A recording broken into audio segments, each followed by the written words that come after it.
Bueno, muy buenas noches. Continuando con lo que es los temas de ginecología y obstetricia, hoy vamos a ver el tema de endometriosis y vamos a empezar diciendo cuáles van a ser los objetivos de nuestra plática. Como hemos visto en temas anteriores, lo que vamos a empezar es a decir lo que es la definición. Posteriormente hablaremos lo que es la clasificación, vamos a hablar un poco de lo que son los hallazgos de anatomía patológica, la etiopatogenia, el cuadro clínico, el diagnóstico y el tratamiento. Como sabemos, la endometriosis es una enfermedad que está caracterizada por la presencia de tejido endometrial, ya sea glándulas y o estroma, fuera de la cavidad uterina. Esta afecta, sobre todo, es una patología que es exclusiva de las mujeres. Su frecuencia ha aumentado en forma llamativa. Se dice que va a ser el responsable de la esterilidad en un 10% de todas las pacientes de la población y también reportan como un 10% que va a ser causa de cirugía quirúrgica pélvica en patología de la mujer. La edad oscila entre los 25 años y la menopausia. Aún hay estudios que indican que las mujeres que son premenárquicas y posmenopáusicas pues no van a tener muchos síntomas por esta patología. También se dice que la mayor frecuencia de presentación de estas pacientes va a ser entre los 30 y 40 años de edad. Como sabemos, estos cuadros de tejido endometrial fuera de la cavidad uterina podemos observar en todos los órganos que constituyen el aparato genital femenino. Por tanto, podemos encontrar tanto en el ligamento, en el peritoneo, en lo que es la parte del intestino, la ingle y en raras ocasiones, pero también se han reportado casos donde encontramos en las cirugías de laparotomías previas que se hayan realizado en algún tipo de pacientes. Como habíamos indicado, la prevalencia va aumentando, es un 10% en la población general, va a aumentar en pacientes que tienen problemas de infertilidad, pueden llegar a presentar de un 25 a 50%, dependiendo del grado. Estas van a ser leve, moderado, severa, dependiendo de la clasificación. La sintomatología más común que refieren las pacientes va a ser un dolor pélvico crónico, que va a estar presente en un 71-87% de las pacientes. La etiología, pues en cuanto a la etiología sabemos que va a variar, tiene que ver mucho con lo que es la edad, habíamos indicado 30-40 años, mayor predisposición genética que puedan presentar las pacientes, algunas alteraciones anatómicas, algunos factores inmunológicos que también están descritos, los factores ambientales, factor hormonal. Y bueno, esto es lo que habla en cuanto a algunos factores que nos pueden predisponer. Pasando ahora al segundo punto, vamos a hablar de lo que es la clasificación. Como sabemos, no existe todavía un consenso en el cual digan cuál es la clasificación que debemos usar para la endometriosis, ya que esta sigue siendo controvertida y desafiante, principalmente debido a que muchas de las manifestaciones de la enfermedad van a estar asociadas a otra patología y sobre todo que para que nosotros hagamos el diagnóstico certero de la endometriosis necesitamos tanto el estudio histopatológico, necesitamos ver el grado de extensión de la enfermedad y realizar una estratificación quirúrgica para que nosotros podamos hacer un valor pronóstico. Entonces, en cuanto a la primera clasificación que nos reportaron, es lo que se refiere de acuerdo a la distribución topográfica, que esta puede ser una endometriosis interna o externa. También vamos a tener otra clasificación en lo que es la relación con el peritoneo, que esta puede ser intraperitoneal y extraperitoneal. Ya hablando en lo que se refiere al espesor del músculo uterino, pues vamos a hablar de lo que se refiere a una adenomiosis. En la diapositiva tenemos la primera clasificación de la endometriosis, la cual hace mención a que esta la divide en 3 grados, que va a ser leve, moderada y severa, dependiendo las lesiones que nosotros encontremos, ya sea tanto en ovario, la leve, en la cual reportan que son implantes superficiales en el ovario, pero que no tiene compromiso de adherencias peritubáricas. La moderada, que estas son lesiones en uno o ambos ovarios que van a presentar a veces endometriomas menores de 2 centímetros, pero que van a tener adherencias periováricas o peritubáricas mínimas y uno va a ver lo que es una invasión en el colon sigmoides. Y ya la grave, que estas van a comprometer uno o ambos ovarios, los endometriomas van a ser más de 2 centímetros, los ovarios van a estar encarcelados o atrapados por las adherencias porque va a haber una obstrucción tanto tubárica y ovárica, puede haber un engrosamiento del ligamento uterosacro y por lo tanto puede haber un compromiso tanto del tubo digestivo como de las vías urinarias. Ya en cuanto a otra clasificación en relación de la estratificación de la enfermedad, sabemos que la más utilizada es esta, que se describe por la Asociación Americana de la Medicina Reproductiva. También esta fue publicada en 1979 y ha sufrido numerosas revisiones basadas a lo que se refiere a la puntuación de acuerdo a los hallazgos laparoscópicos que nosotros encontremos del tipo de lesión. Esta puede ser superficial o profunda, de las adherencias pélvicas, de la enfermedad, que también podría clasificarla como mínima, ligera, moderada o grave, según lo que nosotros vayamos encontrando. Como decimos, esta es la que más se utiliza, es un modelo de puntaje del observador que va a depender de la profundidad que podamos encontrar. Y también, pues estos estadios no poseen ninguna relación con lo que es el grado de fertilidad y los desenlaces obstétricos que tengamos en las pacientes. Entonces vamos a tener que va a haber una fase leve, que va a ser un puntaje total de 4, donde tenemos endometriomas superficiales, que estos pueden ser de 1 a 3 centímetros, que pueden haber 2. En el ovario derecho podemos encontrar endometriomas superficiales, menos de 1 centímetro. Pueden haber adherencias membranosas que van a estar comprometiendo 1/3 o uno de la parte que nosotros hagamos la valoración. También podemos encontrar una fase leve, estadio 2, un puntaje total de 9, donde vamos a valorar lo que es la presencia de endometriosis en el peritoneo, que va a ser mayor de 3 centímetros, en ambos, que puede ser igual a 6. Los ovarios, vamos a tener una endometriosis superficial, van a haber adherencias perimembranosas que se extienden a 1/3, que esta se puede presentar en un solo lado, y el ovario izquierdo, que igual van a presentar endometriomas de menos de 1 centímetro de diámetro.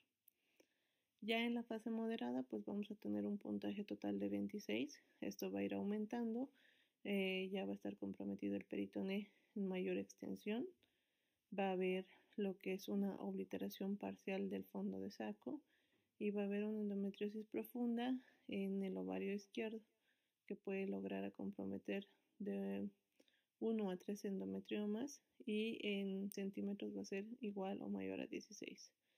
Ya en la fase moderada, pues vamos a encontrar igual endometriomas superficiales de mayor tamaño, va a haber compromiso de las trompas, también va a haber lo que es de ambas trompas, que en la puntuación total nosotros pues vamos a tener un valor aproximadamente de 30.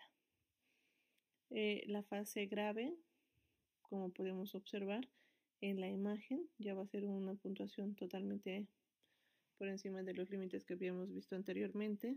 Va a haber mayor compromiso de lo que es el peritoneo, va a haber lo que es adherencias densas, que va a ser más de 1/3, podemos observar. También van a ver lo que son las adherencias densas en las trompas. Entonces, esto nos va a dar una puntuación total de 52. Ya una fase estadio 4 grave, pues también vamos a tener un puntaje mayor a 114, donde podemos observar en la imagen que prácticamente ya está todo comprometido, y ahí vamos a poder observar que va a haber encarcelamiento de lo que es el ovario. Muchas veces no podemos reconocer ni lo que son las trompas, y por lo tanto esta paciente puede que tenga sintomatología de moderada a severa. Estas son las imágenes sobre a lo que se refiere el modelo de puntuaje del observador dependiente. Está un poco limitada, ya que va a variar de un observador a otro, y también va a variar dependiendo de cómo se documenten las lesiones en el ovario, ya sea que puedan existir en saco de fondo posterior o que puedan estar comprometiendo hasta partes de intestino. Existe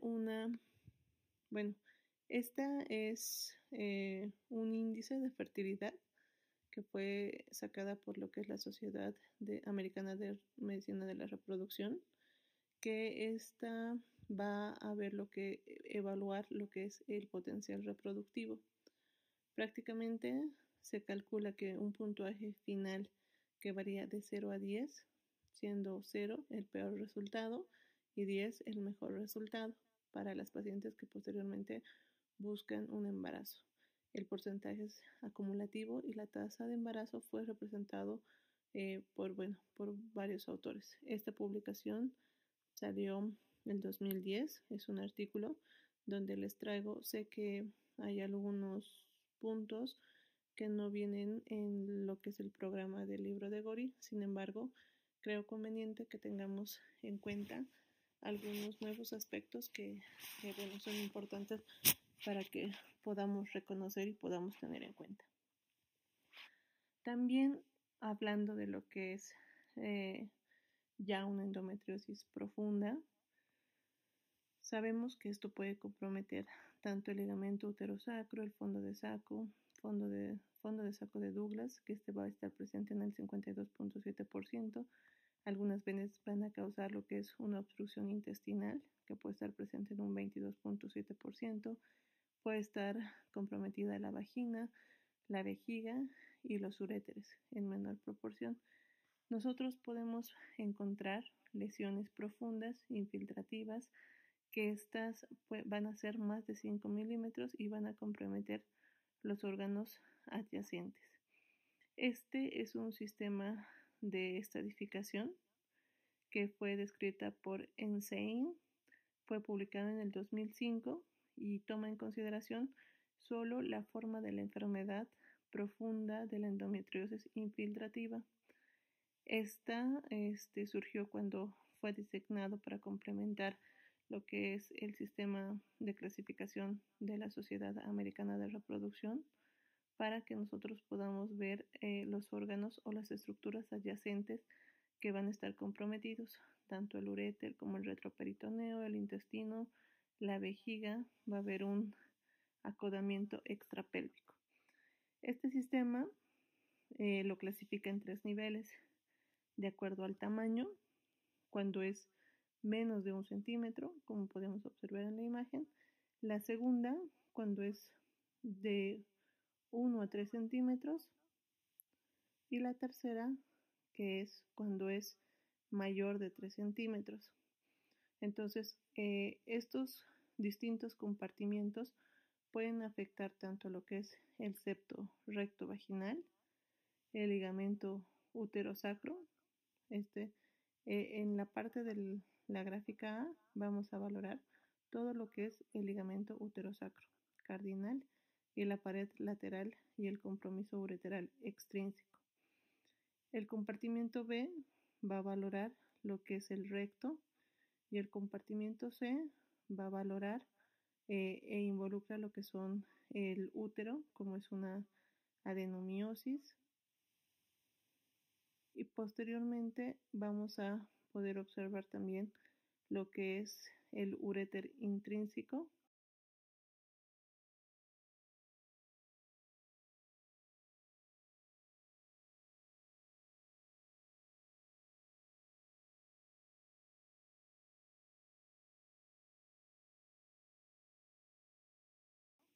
En la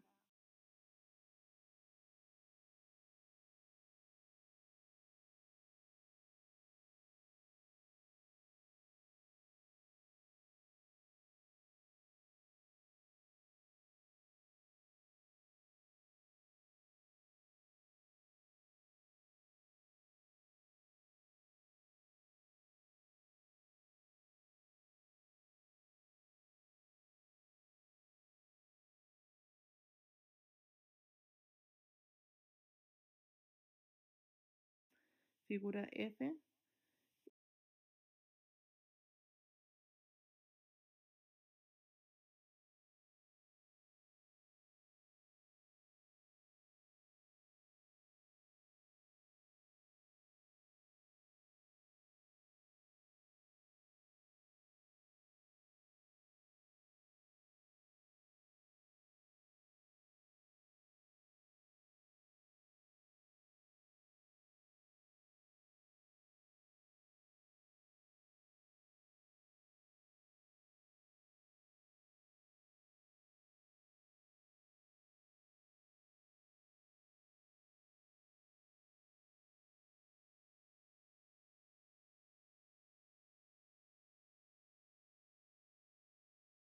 Entre otros.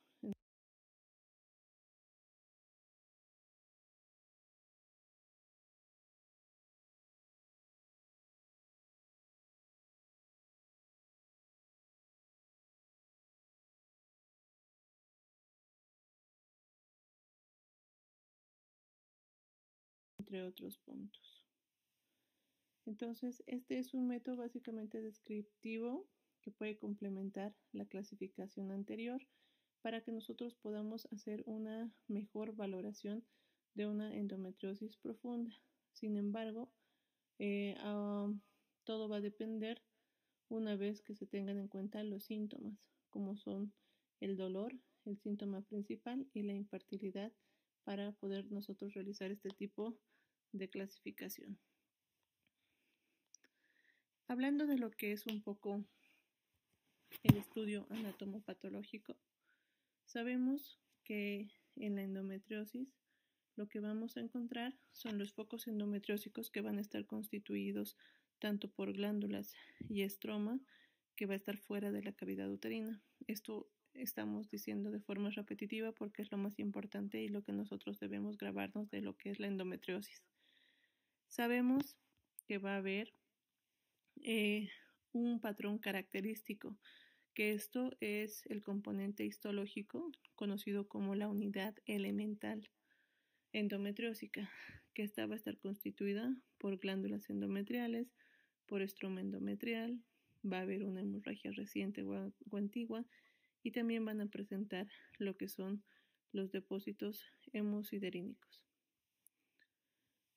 Hablando ya de lo que es la endometriosis interna, sabemos que esta va a ser la presencia de tejido endometrial en las haces musculares del miometrio. Esto se conoce con el nombre de una adenomiosis. La adenomiosis puede ser difusa o local o focalizada. Todo va a depender del tipo de adenomiosis que tenga la paciente. Sin embargo, lo característico de este cuadro es que las pacientes van a presentar un agrandamiento uterino, un cuerpo uterino va a estar aumentado de tamaño, aumentado de volumen. Al hacer el ultrasonido nosotros vamos a encontrar áreas circunscritas, a diferencia o para hacer el diagnóstico de un adenomioma, va a ser porque la adenomiosis no presenta un plano de clivaje, a diferencia del adenomioma, que este sí está circunscrito y que cuando nosotros hacemos la cirugía pues presenta el plano de clivaje. Ya hablando un poco de lo que es la endometriosis externa, sabemos que esta puede estar situado en la superficie del ovario, sobre la superficie serosa peritoneal. Vamos a encontrar como cavidades quísticas que van a estar comprometidas de revestimiento endometrial. Podemos tener a veces lo que es la presencia de un líquido de aspecto achocolatado, que esto va a tener una similitud con una crema de chocolate. La endometriosis superficial va a tener la apariencia rojiza. También es frecuente que puedan presentar lo que son las adherencias peritoneales, que van a estar implantadas con depósito de hemosiderina. Como sabemos, existe un riesgo de transformación de malignidad de los quistes endometriósicos. Sin embargo, esto es raro y por eso es que es recomendable que cuando nosotros realicemos el diagnóstico de una endometriosis y se haga una resección quirúrgica, todo el material que se somete a un procedimiento quirúrgico debe enviarse a un estudio anatomopatológico, ya que pocas veces va a haber la posibilidad de una transformación maligna que va a estar generalmente, va a corresponder al grupo histológico del componente epitelial del adenocarcinoma de células claras. En raros casos vamos a ver lo que es la transformación del componente estromal, que este va a estar formado por lo que es un sarcoma endometrial primitivo de ovario. Pero como vemos es muy raro encontrar este tipo de alteración. Hablando de lo que es las teorías o la etiopatogenia, sabemos hasta la fecha que aún es desconocida. Se han atribuido a una disfunción ovárica, un desequilibrio hormonal, pero hasta ahora no hay pruebas convincentes que nos diga cuál es la causa en sí. Tenemos desde 1980, donde había la teoría de los restos embrionarios, posteriormente la metaplasia celómica, la teoría de la metastasis linfática y hematógena, lo que muchos conocemos y hasta aún es la más utilizada, se podría decir, que es la menstruación retrógrada y la inducción, la teoría de la inducción. Posteriormente vamos a ir pasando para describir un poco cada una de las etiologías que estamos manejando hasta la fecha. Como habíamos indicado, la teoría que más avala o respalda esta enfermedad, sin embargo, sabemos que no hay una que sea con pruebas convincentes, es la teoría de la menstruación retrógrada. Esta va a estar presente en un 75-90% de las pacientes que van a presentar una menstruación retrógrada, un sangrado intraabdominal. Va a haber una exposición de hemorragia al peritoneo pélvico. Producto de esto va a ser la sangre y los residuos celulares.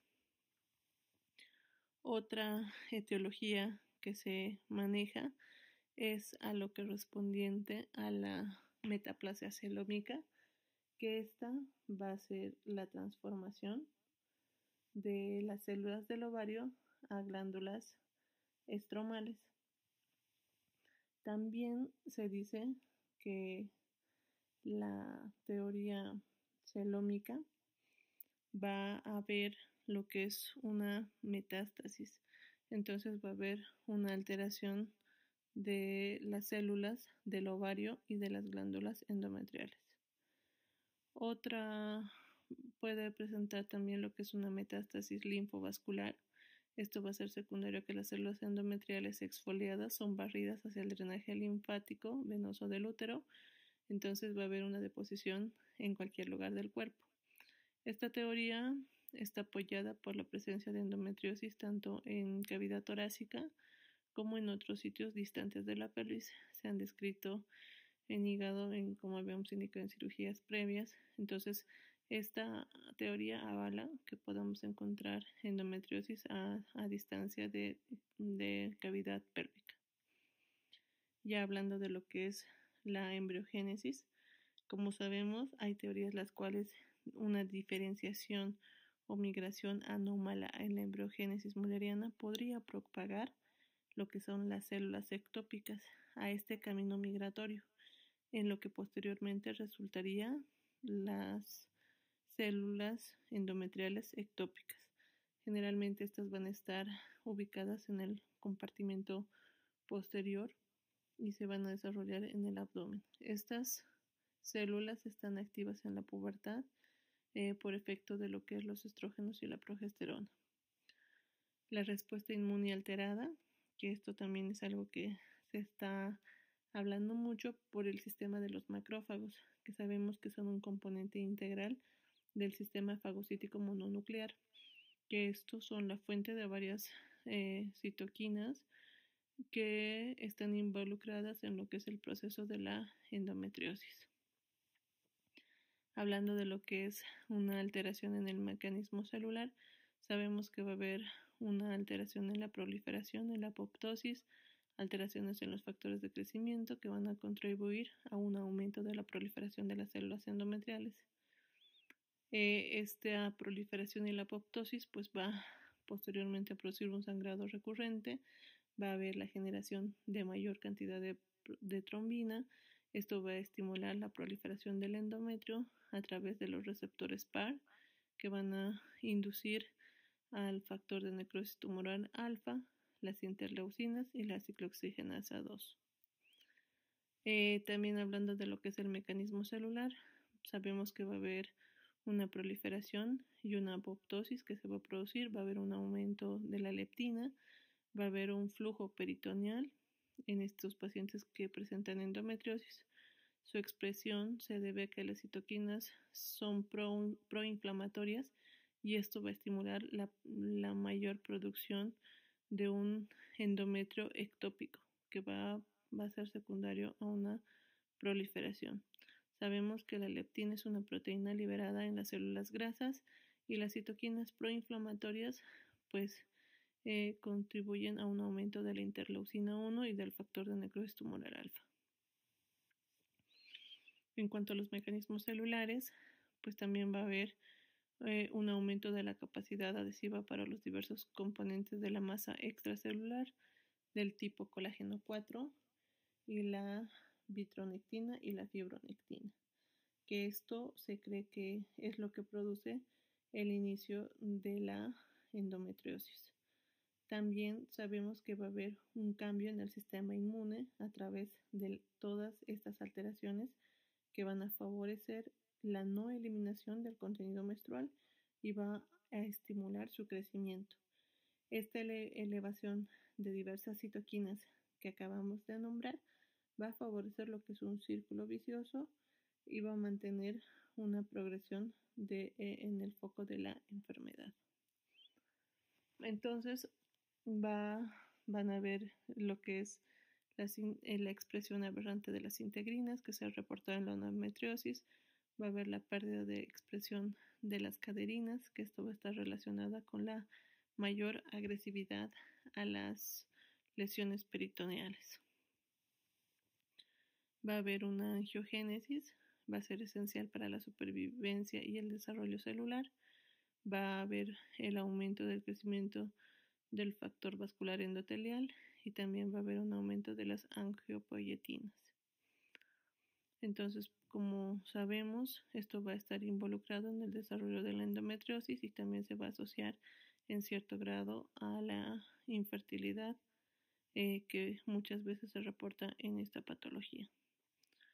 Va a haber una alteración, ya habíamos dicho, los macrófagos van a secretar el factor de necrosis tumoral, las interleucinas 1 y 8 que van a estar aumentadas, las prostaglandinas que también van a aumentar la síntesis de andrógeno que promueve la angiogénesis, se inhibe una apoptosis y va a haber una mayor proliferación celular.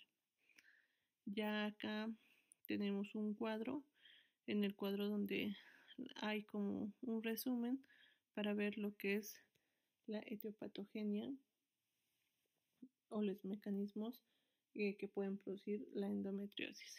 La menstruación retrógrada, que es el transporte del contenido menstrual para la pelvis, permitiendo la implantación del endometrio ectópico. ya lo que habla de las células madres, que estas van a ser las células indiferentes residentes en la capa basal del endometrio y tienen la capacidad de regenerarse a través del flujo menstrual retrógrado. La metaplasia, que esta es una transformación del tejido peritoneal totipotencial en el tejido endometrial a través de los estímulos hormonales e inmunológicos. La teoría genética, que estos son los cambios funcionales que favorecen la instalación de las células ectópicas. Y va a haber una evasión de los mecanismos apoptóticos. La teoría endometrial, que como sabemos la capa funcional del endometrio alcanzaría la pelvis a través del flujo retrógrado, con la capacidad de que aumenta el desarrollo de la angiogénesis en un ciclo celular alterado. La teoría hormonal, que esto nos va a llevar a un estado de un hiperestrogenismo del endometrio ectópico, por consiguiente va a haber una mayor expresión del receptor de estrógeno y va a haber una resistencia a la progesterona. La teoría inmunológica o inmunoinflamatoria, que esto va a ser el cambio del sistema inmune a través de todas las alteraciones que habíamos indicado, por la elevación de las citoquinas que favorecen lo que es el círculo vicioso y van a hacer el mantenimiento de la progresión de la enfermedad. Entonces, como ya hemos visto la clasificación, la etiopatogenia, ahora tenemos que hablar de lo que es el cuadro clínico o la sintomatología. Como habíamos indicado, el síntoma fundamental y común es el dolor pelviano, que esto generalmente va a ser de aparición cíclica, que va a estar en relación con la menstruación. Sin embargo, sabemos que hasta un 20% de todas las endometriosis van a ser asintomáticas o sus síntomas van a ser poco característicos. Encontramos también que pueden haber algunos síntomas relacionados a la localización que tenga la afección de la patología. Vamos a encontrar que los pacientes pueden presentar una hipermenorrea, que esto generalmente está asociada a una endometriosis uterina interna. Los focos endometriósicos en la capa interna van a ejercer lo que es una contractibilidad endometrial en el mecanismo de una hemostasia uterina. Posteriormente tenemos la dispariuria, que esto también va a aparecer cuando la endometriosis se encuentra adherida a la hoja del ligamento posterior en el fondo de saco de Douglas o en el ligamento ancho, así también cuando existe una continuidad con el peritoneo y la vejiga. Algunos pacientes van a presentar lo que es el tenesmo rectal o proctalgia. También pueden haber algunos síntomas de oclusión intestinal, que esto va a estar sobre todo cuando ya son endometriosis profundas severas y va a estar situado en lo que es las paredes intestinales y el tabique recto vaginal. También podemos encontrar síntomas asociados como la cistalgia, el tenesmo vesical, la polaquiuria, que esto va a ser porque la endometriosis se va a asentar en la región vesicogenital. Algunas pacientes pueden referir un grado de hematuria. Y otros síntomas que también nos van a referir son los síntomas de irritación peritoneal, que entre estos vamos a tener las náuseas, los vómitos, el tenesmo rectal, vesical, que esto puede asimilar algunas veces algunos cuadros como una apendicitis. No está en la diapositiva, sin embargo sabemos que también existen lo que son la presencia de las fístulas menstruales, que estas son poco frecuentes en una endometriosis, que van a estar presentes en las cicatrices de las laparotomías, específicamente en lo que es las vainas peritoneales o en el ombligo. Estas van a ser dolorosas y los pacientes a veces pueden dar lugar a derrames sanguíneos. En cuanto a lo que es el diagnóstico, sabemos que el 70% de todas las patologías que nosotros tengamos, tenemos que realizar hasta con un 70% vamos a hacer con una anamnesis exhaustiva y un examen clínico genital.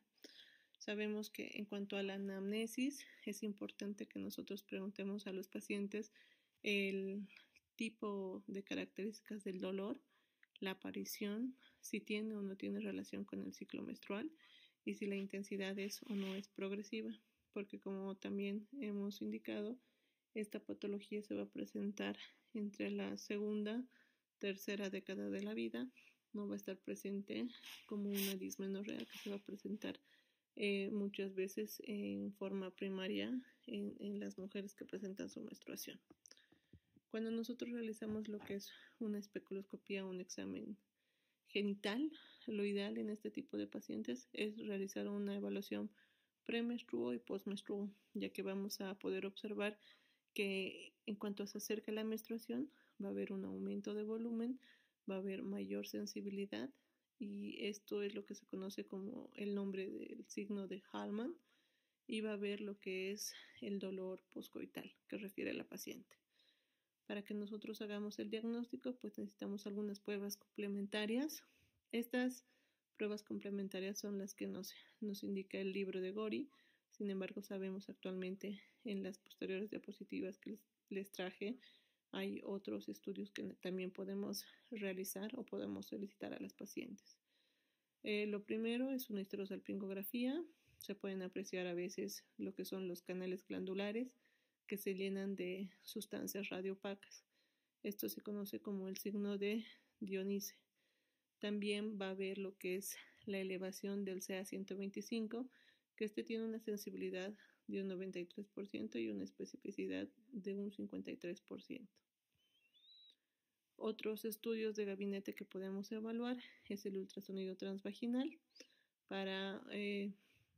Sí nos va a servir para hacer el diagnóstico de lo que es una adenomiosis.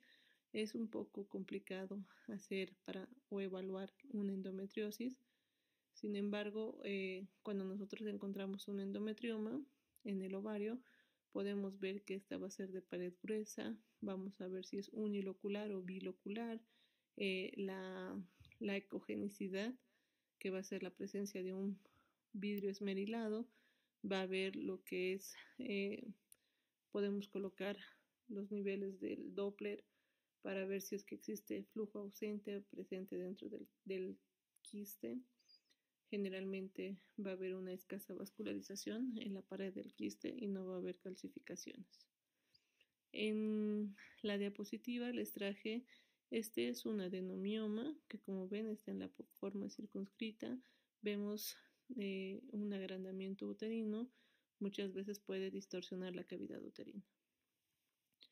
Acá ya tenemos lo que es el ultrasonido que va a identificar, bueno, va a ser poco difícil que puedan identificar lesiones peritoneales porque es un poco limitado el estudio. Sin embargo, acá podemos observar la imagen del vidrio esmerilado que pueden presentar los endometriomas. La resonancia magnética es un complemento útil a la ecografía para que nosotros hagamos el diagnóstico de los endometriomas. Pueden ser, como habíamos indicado, únicos o bilaterales. También podemos encontrar lo que es una endometriosis vesical. Sin embargo, las resonancias más específicas se reporta una precisión hasta de un 98%. También van a valorar lo que son las lesiones recto, sigmoides y colon y por el grado de sensibilidad que tiene, pues va a determinar la profundidad de la infiltración.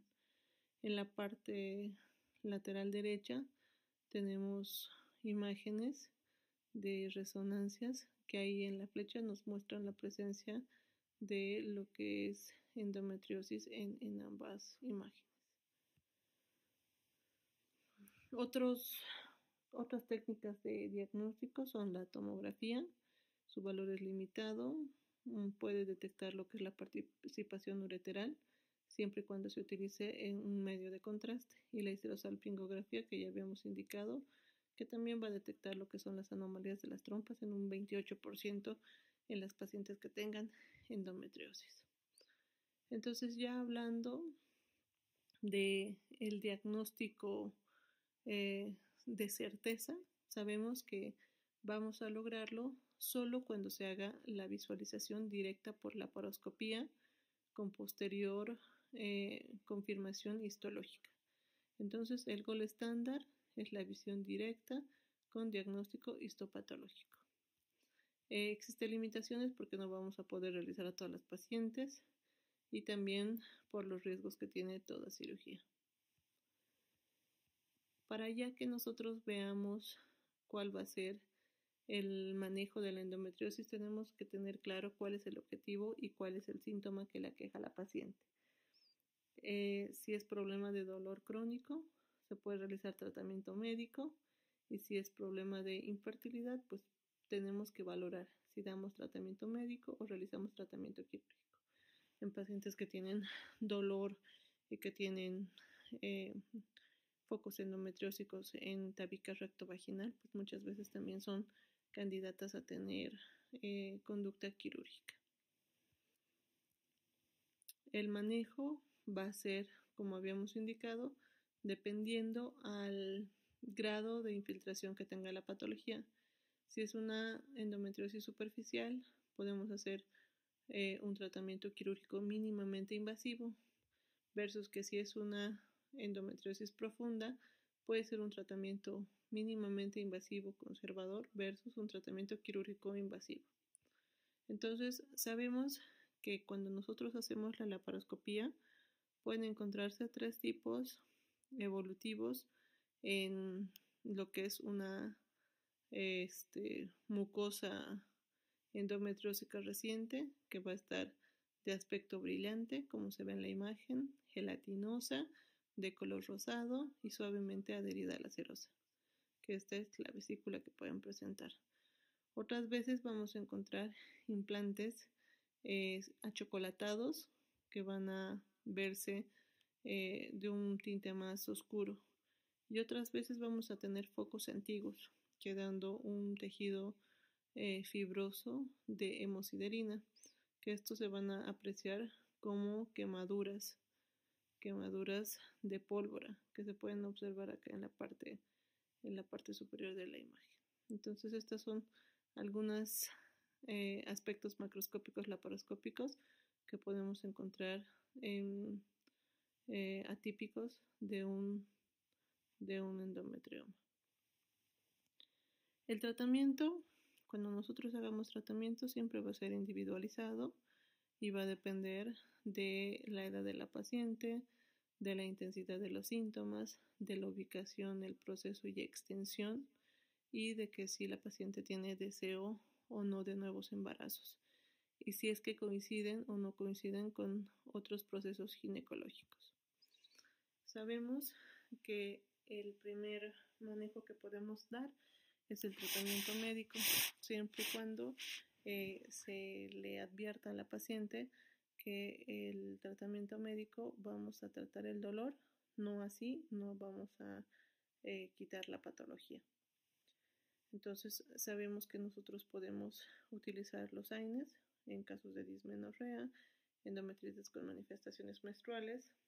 Es la primera línea sin necesidad de anticonceptivos. Puede iniciarse 48 horas antes de la menstruación y mantenerse 72 horas durante la misma. Tiene bajo costo y tiene efectos adversos digestivos.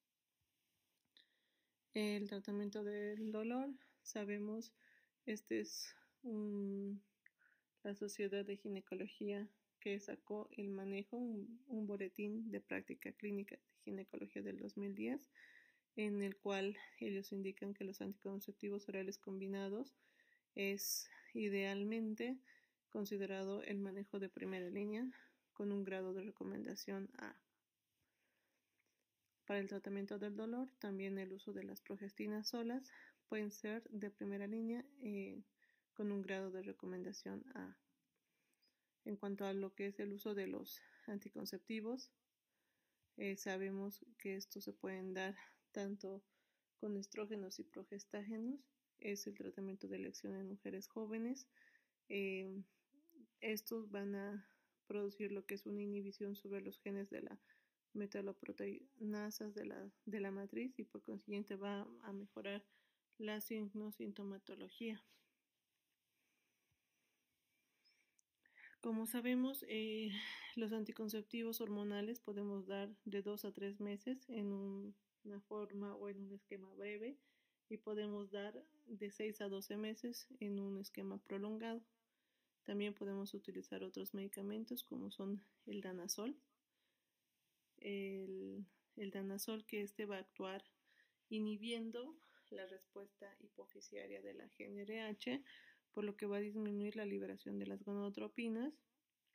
Al disminuir la liberación, se va a anular la función ovárica y va a producir una atrofia del endometrio. Y por lo tanto, va a disminuir también el tamaño de los focos endometriósicos. Sabemos que debemos indicar de usar métodos anticonceptivos por las malformaciones que puede producir el medicamento, descartar siempre la posibilidad de embarazo antes de dar el danazol. El uso puede ser de 3 a 6 meses, la dosis es de 200 a 800 miligramos diario sin interrupción y puede prolongarse hasta por 9 meses. Podemos encontrar también que la menstruación va a producirse a los 60 a 90 días suspendido el medicamento. Los efectos adversos que nosotros podemos, debemos descartar siempre patología orgánica. No se puede administrar el danazol en alteraciones renales, alteraciones hepáticas, cardiopatías, dislipidemias o alteraciones en la glucosa o en pacientes obesos. También sabemos que vamos a encontrar efectos adversos como el acné, la piel grasosa, alteraciones del líbido, los bochornos que son hasta un 50% se pueden presentar. Va a haber también lo que es alteración de los lípidos, del HDL y el LDL, va a haber una vaginitis atrófica y sobre todo lo que los pacientes van a presentar y van a referir son los cuadros depresivos.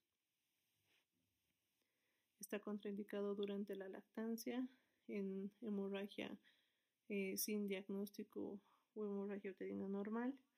También está contraindicado en insuficiencia hepática, renal y cardíaca, como habíamos indicado en la diapositiva previa.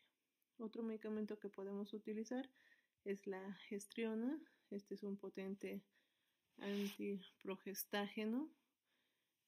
Su vida media es de 28 horas. Se puede iniciar vía oral, 2.5 miligramos a 5 miligramos 2 veces por semana y vía subdérmica. Puede administrarse de 30 a 40 microgramos. Con esta dosis nosotros lo que vamos a lograr es que haya una atrofia endometrial. El 85 a 90% de las pacientes van a presentar lo que es una menorrea y la ventaja de este es que tiene menores efectos colaterales. Hablando de lo que son los análogos agonistas de la GnRH, sabemos que van a producir una desensibilización de los receptores a nivel hipofisiario, la desensibilización también de los receptores de las gónadas de FSH y LH. Por consiguiente, va a haber una inhibición directa en la esteroidogénesis a un estado hipoestrogénico tipo menopausia, que este es el objetivo del tratamiento en la endometriosis. Se pueden utilizar vía intranasal en aerosoles, vía subcutánea, vía intramuscular. Ya existen algunos que pueden ser de liberación prolongada. La duración del tratamiento se puede limitar de 6 meses a 1 año y a veces se pueden dar lo que es hasta la menopausia y posteriormente continuar con terapia de hormona sustitutiva. La eficacia es similar al del danazol, tiene efectos similares al danazol. Los pacientes pueden presentar urticaria, prurito, edema, que van a ameritar la suspensión del tratamiento. Pueden presentar desmineralización ósea en un 10 a un 25%. y muchas veces algunos se asocian al uso de estrógenos y progestágenos. Entre otros medicamentos que se pueden utilizar son antidepresivos, ansiolíticos, esteroides, inmunomoduladores, inhibidores de la aromatasa P450 y bueno, lo principal, ¿no? Lo que son las medidas higienodietéticas, dietas hiposódicas, una adecuada hidratación, suplemento de vitamina A, E y aplicar calor local. Hablando ya de lo que es el tratamiento quirúrgico, debe intentarse siempre que sea un tratamiento conservador. Acá les traigo una imagen donde podemos observar los focos endometriósicos que se ven en peritoneo, hay adherencias que se ven en el ligamento redondo, prácticamente existe endometriosis en toda la pelvis, que ahí nos está mostrando. Entonces, siempre eso es endometriosis en el ovario, focos endometriósicos en el ovario. El tratamiento de la cirugía va a depender sobre todo de qué es lo que queramos con la paciente. Si es una paciente que tiene problemas de infertilidad, pues el tratamiento tiene que intentar ser conservador. Si es para tratar el dolor, si es para realizar biopsia y excluir patología maligna o si es por causa de obstrucción. Entonces todo va a depender a cuál sea el plan de la cirugía que nosotros querramos realizar.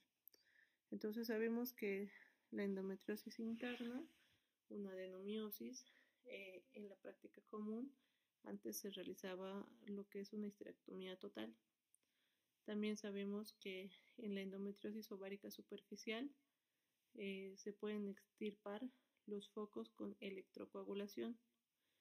En este tipo de lesiones peritoneales superficiales, pues cualquier fuente de energía, siempre y cuando sean los focos endometriósicos de 3 a 5 milímetros de diámetro. Entonces vamos a realizar coagulación, excisión y evaporación. Ya hablando de lesiones peritoneales superficiales, pues podemos utilizar lo que es la electrocirugía monopolar, una coagulación de 5 milímetros.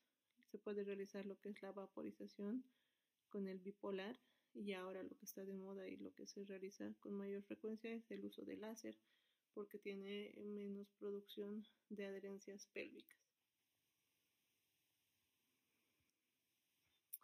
Cuando ya tenemos lesiones profundas, debemos coagular. Cuando son más de 5 milímetros hay que ver lo que es la profundidad porque se corre el riesgo de quemadura de órganos profundos. Entonces podemos hacer perforaciones ya sean de perforaciones de intestino o perforaciones de vejiga, dependiendo qué es lo que estemos viendo. La excisión siempre se va a dar de 2.7 milímetros del peritoneo sano. Sabemos si está comprometida la trompa o está obstruida y hay un hematosalpinx, lo que nosotros vamos a realizar es una salpingectomía. En casos de endometriosis profunda, pues hay que ver el grado de afección del tratamiento quirúrgico. Siempre es necesario que esté un personal o un equipo especializado, ya sea un ginecólogo, un cirujano, un urólogo o un coloproctólogo, dependiendo el grado de invasión y la lesión que tengamos a órganos vecinos.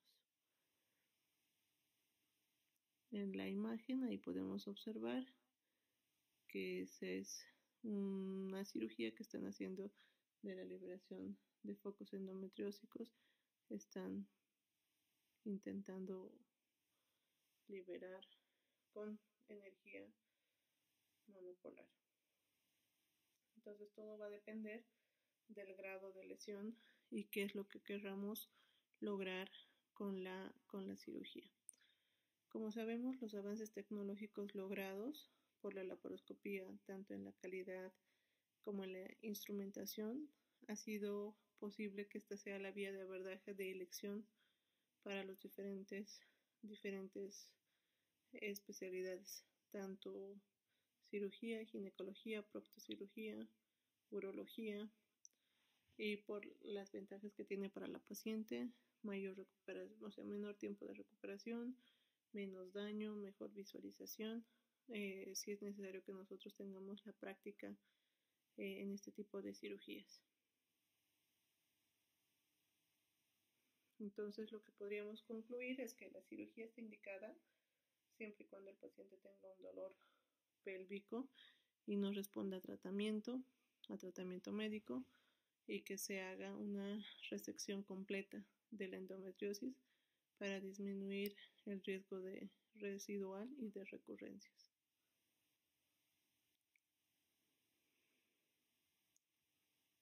Y bueno, ya hablando de lo que son las lesiones ováricas, los endometriomas se operan cuando son más de 3 centímetros. Sin embargo, debemos saber que va a haber una repercusión en cuanto a lo que es, dependiendo si es unilateral o bilateral, dependiendo de la edad de la paciente, porque todo esto sabemos que nos va a llevar a una disminución de la reserva ovárica, y por consiguiente estas pacientes van a ser más propensas a entrar a técnicas de reproducción de alta complejidad.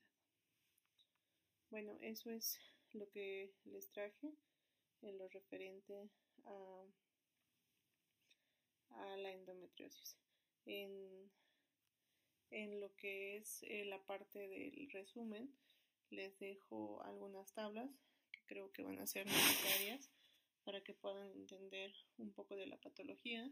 Sin embargo, sabemos que esta es una patología que va en aumento, va a producir dolor, infertilidad, esterilidad, tenismo, muchas veces puede presentar también síntomas urinarios como hematuria, y debemos tener en consideración para poder hacer un diagnóstico adecuado y un tratamiento adecuado a nuestras pacientes, y no pensar lo que pensamos muchas veces los ginecólogos, es de que el dolor menstrual es normal en todas las pacientes. Como vemos, esta patología aumenta la sintomatología cuando se acerca la menstruación y posteriormente desaparece. Entonces, no dejemos de tomar en cuenta para que podamos hacer un diagnóstico más certero. Espero que les guste lo que es la parte interactiva de las preguntas y de las respuestas. Intenté colocar casos clínicos, también puse algunas oraciones para que puedan complementar, y sobre todo colocamos lo que es las tablas para que podamos hacer una correlación adecuada. Muchas gracias y bueno, espero que les guste.